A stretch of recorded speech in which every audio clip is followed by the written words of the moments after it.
Ces journées, Christophe Gatineau les passe en grande partie dans son jardin. Ce spécialiste et amoureux de la nature s'intéresse à ce qu'il se passe sous ses légumes et tout particulièrement aux vers de terre. Les vers de terre sont importants pour l'écosystème en fin de compte parce qu'ils vont consommer de la matière organique et la rendre disponible. Cette matière organique, ils vont la transformer en nourriture, en aliment pour les plantes. Si on prend un ver de terre, il transpire son urine et son urine, notamment l'urée, est directement consommable par les plantes, donc c'est de l'azote. Et à l'arrière, j'ai souvent à l'arrière de la berline, en fin de compte, il va faire ses caca. Et ces caca aussi contiennent des minéraux qui sont directement assimilables par les plantes.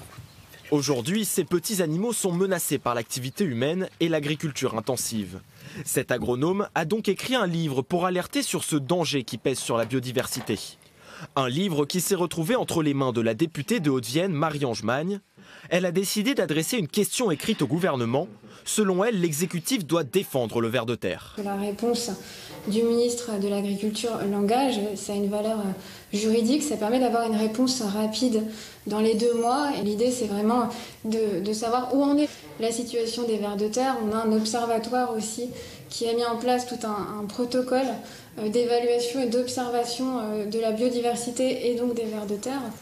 Si l'issue de cet appel au gouvernement reste très incertaine, pour l'auteur du livre, c'est déjà une victoire dans son combat pour la sensibilisation. Tout ce qui peut être fait pour interpeller, tirer la sonnette d'alarme et remettre sur le dossier de la pile les vers de terre, c'est génial. Le ver de terre deviendra-t-il le symbole de la défense de la biodiversité ? Réponse du gouvernement dans quelques semaines.